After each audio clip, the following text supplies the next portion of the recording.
Graça, paz e alegria. A porção de hoje recomendada para a leitura da Bíblia em um ano no plano sequencial é Números do capítulo 13 ao capítulo 15. Nós lemos a respeito da escolha dos espias para observarem a terra, o envio desses espias para observarem a terra de Canaã, o relatório medroso de 10 desses espias, a relação no primeiro momento de Caleb contra todo esse receio, a questão do povo ceder ao relatório temerário dos 10 espias, e agora Caleb e Josué juntos se opõem a isso, a ação do Senhor diante da murmuração do povo e a intercessão de Moisés pelo povo, e a tentativa frustrada de tomar a terra de qualquer jeito, além da volta para o caminho no deserto para a instrução e preparação. A tribo de Levi não tem um representante, e José tem 2, Efraim e Manassés. Muito se fala a respeito da escolha de Oséias, filho de Num, da tribo de Efraim, depois que o texto diz que ele passa a ser chamado de Josué, ou que foi chamado Josué. Eu tenho a impressão de que o texto se explica por si só. No capítulo 13, no versículo 16, nós lemos que Moisés chamou Oséias, filho de Num, de Josué. Ele trocou o nome, é a minha impressão, que ele trocou o nome, como Abrão para Abraão, como Saulo para Paulo, como Jacó para Isaac. Alguns pensam em um novo escolhido, uma outra pessoa, uma substituição mesmo, outro filho de Num talvez, mas pessoalmente eu fico com a impressão que Moisés mudou o nome de Oséias para Josué. Muitos que assumiram posição de destaque, e nós sabemos a posição que Josué tem depois ainda nessa história toda, muitos que assumiram posição de destaque tiveram os seus nomes trocados. É verdade que não todos, mas alguns, como alguns que eu citei aqui já. Então eu acredito que essa seja a situação. Era Oséias e passou a ser chamado de Josué. Os espias vão, colhem, andam pela terra, fazem tudo o que estava combinado. E quando eles voltam, todos eles concordam que a terra realmente é muito boa. Mas 10 deles dizem assim: a terra é boa, porém nós não vamos conseguir pegar lá não. Não vamos entrar lá não. Não vamos ganhar essa não. Caleb faz oposição a esse pensamento. No primeiro momento não se fala a respeito da posição de Josué. Fala que Caleb fez oposição. Aí logo em seguida, os 10 espias que voltaram com esse relatório dizendo que não vai ter jeito, que é melhor não, começam a convencer outras pessoas, cria-se um movimento de murmuração, uma tentativa de vamos voltar para o Egito, tudo, qualquer coisa, vamos voltar para o Egito, qualquer coisa, vamos voltar para lá que a gente estava bem, como escravo a gente estava bem, é mesmo, tem certeza? Mas aí Josué e Caleb, agora sim, os dois juntos, quando esse movimento começa, eles se manifestam dizendo: não, o Senhor está conosco, o Senhor tirou deles a proteção e nós vamos lá e vamos vencer essa sim, o Senhor está nos dando a terra.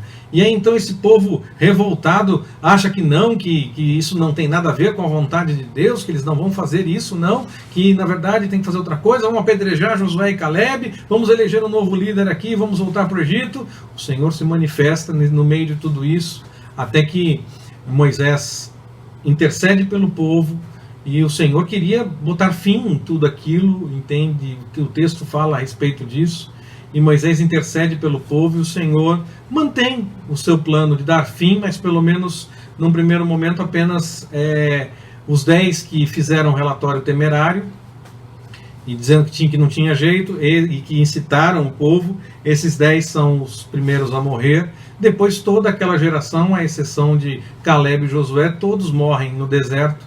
Eles disseram que os pequeninos iam sofrer se eles tentassem tomar a terra, e aí o Senhor disse: então é esses pequeninos que vão entrar lá, vocês não vão entrar. Então, no fim, o Senhor cumpriu, só não fez de uma vez, e começou uma nova geração a partir de Moisés, não. O Senhor acabou cumprindo com o que ele tinha dito originalmente, e toda aquela geração que temeu foi morta no deserto, morreu no deserto. Eles já tinham saído do Egito há mais ou menos 2 anos. No capítulo 10, versículo 11 de Números, nós lemos: no 2º ano, no 2º mês, aos 20 do mês, a nuvem se alçou de sobre o tabernáculo da congregação. No 2º ano, se entende que esse momento é a contagem desde a saída do Egito. Mas o Egito ainda não tinha saído deles. Eles já estavam fora do Egito há 2 anos, mais de 2 anos, mas o Egito ainda não tinha saído deles. Qualquer coisinha, vamos voltar para o Egito. Já tinham visto tantas coisas que o Senhor fez, mas preferiam acreditar nas lembranças do tempo que estavam no Egito. Preferiam ter comida de graça. Eram escravos, não era de graça, mas é porque daí não tinha que tirar das próprias coisas, né? Eles mantinham o que eles tinham e não precisavam tirar das próprias coisas, não queriam crescer, queriam continuar tendo tudo ali com outra pessoa tendo responsabilidade por eles. Muitas vezes nós agimos da mesma forma, temos muitos exemplos do que o Senhor já fez, mas mesmo assim nós preferimos acreditar que é melhor agir de outra forma, que é melhor seguir e confiar em outras pessoas. Alguns até dizem, não, mas o Senhor está com essa pessoa. O povo estava querendo eleger um novo líder para voltar para o Egito, e ia dizer que o Senhor estava com eles, se eles tivessem conseguido levar a cabo aquele plano. Se o Senhor deixasse que aquilo acontecesse, eles iam dizer que o Senhor estava com eles. Então, a manifestação do Senhor, ela vem confirmando a palavra e não criando alguns ajustes, algumas coisinhas pequenas, miúdas, que dá para deixar de lado, que dá para fazer diferente.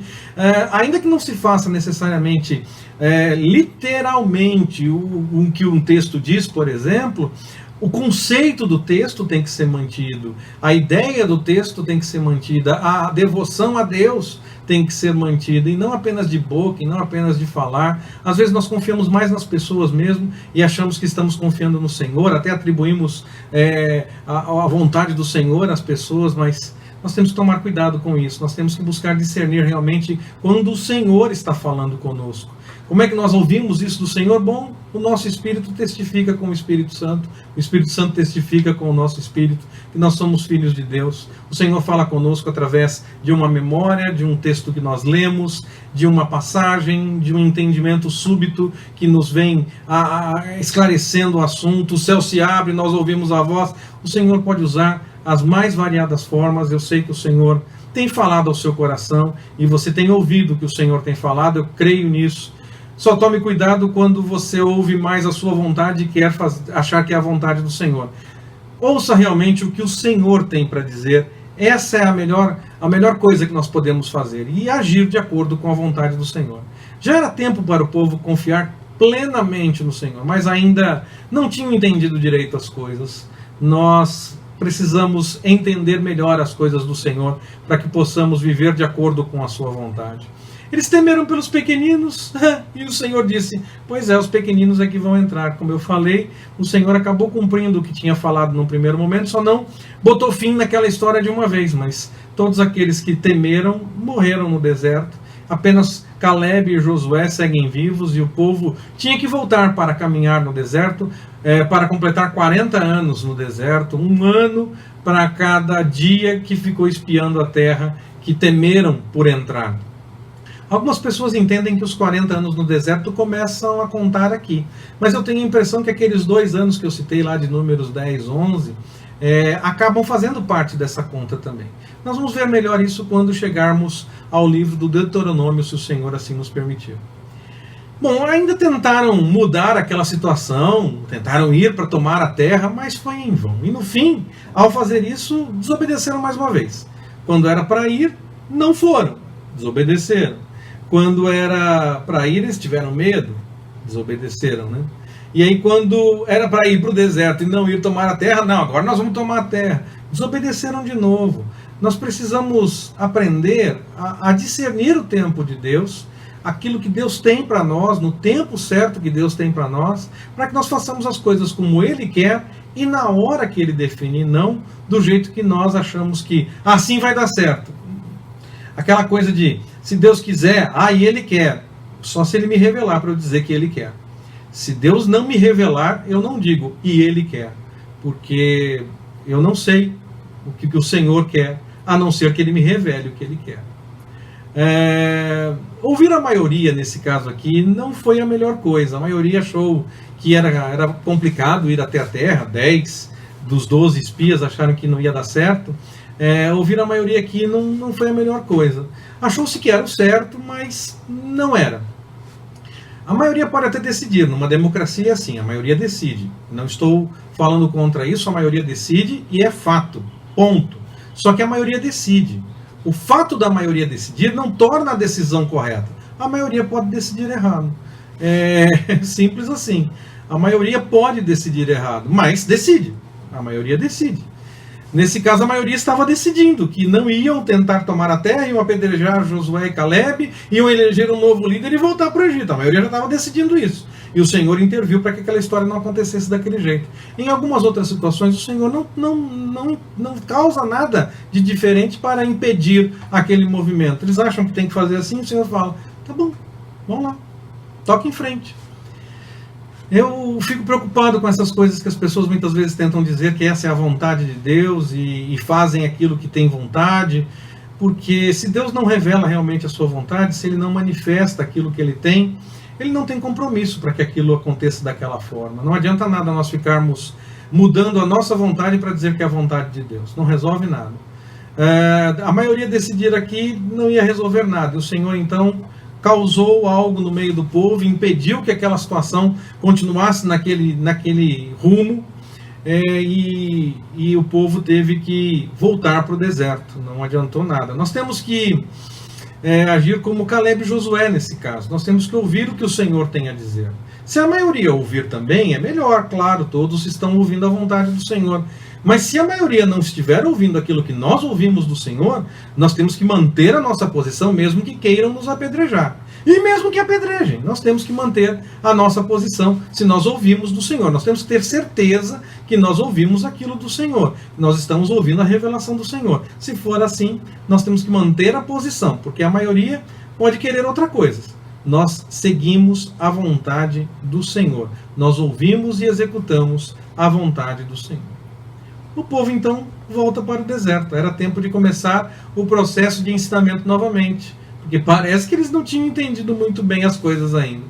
E a nossa porção termina com instruções, novas instruções a respeito da lei.